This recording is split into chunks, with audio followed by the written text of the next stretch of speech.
monde, j'espère que vous allez tous bien. Aujourd'hui, on va partir sur une sublime tarte aux pommes. Il va nous falloir les ingrédients, les condiments suivants. 125 g de beurre mou, sorti la veille ou sorti tout court. Il va nous falloir également 4 cuillères bien grosses, bien copieuses de sucre glace. Il va nous falloir un œuf, je ne vais pas utiliser tout l'œuf. 2 verres à thé respectifs de farine, préalablement bien tamisée, et de l'huile de tournesol. Les condiments ne sont pas terminés. 2 verres à thé de farine et 2 cuillères à soupe bien copieuses d'huile de tournesol. On va arroser d'un quart de levure pâtissière chimique à 11 g et aromatisé avec du sucre vanillé. Je réitère les condiments à l'aide de mon index. Je réitère, je vous représente. Je vous représente encore une fois les condiments. Je vous laisse apprécier. Les condiments, les ingrédients, ils sont faciles. Regardez, je le refais devant vous avec mon index. Tout est facile, tout est simple. On part sur une tarte sablée, un fond de tarte sablé. Je récupère mon saladier comme à mes habitudes. Je vais y incorporer les 125 g de beurre mou. Il n'y a pas besoin de les sortir à la veille avec la température qu'il fait. Et c'est déjà mou. 125 g de beurre mou. Je viens incorporer sucre glace, sucre vanillé. On aromatise les condiments solides. 2 verres à thé de farine. Et bien sûr, on arrose d'un quart, un quart. La moitié de la cuillère de café, un quart encore. Un quart de la cuillère de café. Vraiment arrosé. Vraiment une petite pincée. C'est tout de levure pâtissière chimique. Je tamise préalablement. J'utilise mes petites mains pour façonner ma future pâte sablée. Et bien sûr, je mettrai du jaune d'œuf. Donc, on va commencer par le jaune d'œuf. Dès que je vois que ça commence à être une pâte sablée, vous allez voir tout défiler. Vous allez voir quel résultat j'attends de vous et quel résultat je vous donne. Je vous présente aujourd'hui. Et ensuite, je viendrai faire mon fond de tarte comme à mes habitudes. Un moule. Et j'enfourche et je viendrai faire 2 crèmes aujourd'hui. On part sur une tarte un peu farouche. 2 crèmes. Il y aura 2 crèmes. Une crème au citron fait maison, dont je vais vous donner la recette. Et la fameuse crème pâtissière au citron qui se vend partout. Dans les supermarchés, dans les bazars, dans les supermarchés, dans les Leclerc, dans les Carrefour, dit partout. Je vous laisse apprécier.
avez vu mon fond de tarte que j'ai placé préalablement au réfrigérateur pendant environ un quart d'heure. Le temps pour moi de préparer tranquillement mes pommes.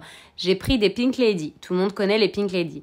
Qu'est-ce que j'ai fait? Tout simplement, j'ai épluché, j'ai citronné pour pas qu'elles noircissent, pour que je puisse travailler tranquillement. Ici, je viens réaliser ma fameuse crème au citron.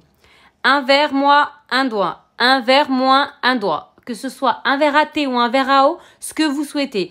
Donc 2 verres, moins un doigt pour chaque. Et le 3e verre de sucre semoule, moins un doigt également. Tout simplement. 10 minutes sur le feu, on met légèrement du citron. Si on n'en a pas, c'est pas grave. On met 10 minutes comme ça sur le feu. On va avoir sans touiller, sans fouetter. Ça va se confectionner tout seul. On aura un sirop de sucre. Vous me suivez? Ici, un verre, moins un doigt de maïzena. Un verre, moins un doigt de maïzena. 3 œufs et 2 citrons que je vais presser. Ça va me faire les 3/4 d'un verre à thé de citron. 3 œufs, citron et maïzena, moins un doigt. Vous avez vu? Une crème au citron, oui, al dente.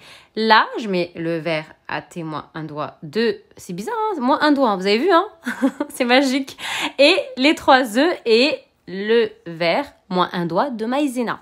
On touille, on fouette sur le plan de travail. Et on va venir déverser le sirop qu'on a préalablement bien travaillé et qui a bien refroidi, bien sûr, à l'intérieur de cette préparation. Et on va venir porter à feu normal, tout en touillant jusqu'à obtenir une crème au citron. Moi, je vais aller sur une crème au citron épaisse. Pourquoi? Parce que je veux qu'elle accueille une deuxième crème qui sera autre que, on va y arriver, autre qu'une crème pâtissière au citron. Voilà pourquoi moi je vais la laisser s'épaissir un peu plus. Vous gérez, vous avez la gestion de l'épaississement de votre crème au citron. Et pour la crème pâtissière au citron, la recette est au dos du paquet. La recette est super facile. Il faut 3 ou 4 cuillères à soupe de sucre semoule plus les 3 cuillères à soupe de la poudre au citron qui est à l'intérieur du paquet, un demi-litre de lait et à la fin, on peut mettre légèrement une noisette de beurre. Voilà, voilou. Et bien sûr, je viendrai apposer mes pommes que j'ai préalablement bien coupées et citronnées et je mettrai bien sûr au four. Cuisson uniquement en bas, environ 10 minutes. Je ressors ma tarte et je viendrai incorporer légèrement du beurre au-dessus des pommes, du sucre semoule et légèrement de la cannelle. Pour les personnes qui n'aiment pas la cannelle, ils ne mettent pas de cannelle. Et bien sûr, et bien entendu, la recette est clôturée. Ma tarte est juste sublime. Et elle est oui, al dente. Vous avez une tarte farouche, sublime. Pourquoi farouche? Il y a 2 crèmes, hein. Elle est oui, al dente. Je vous laisse apprécier. Je vous donne rendez-vous bientôt pour une recette sublime. Salut!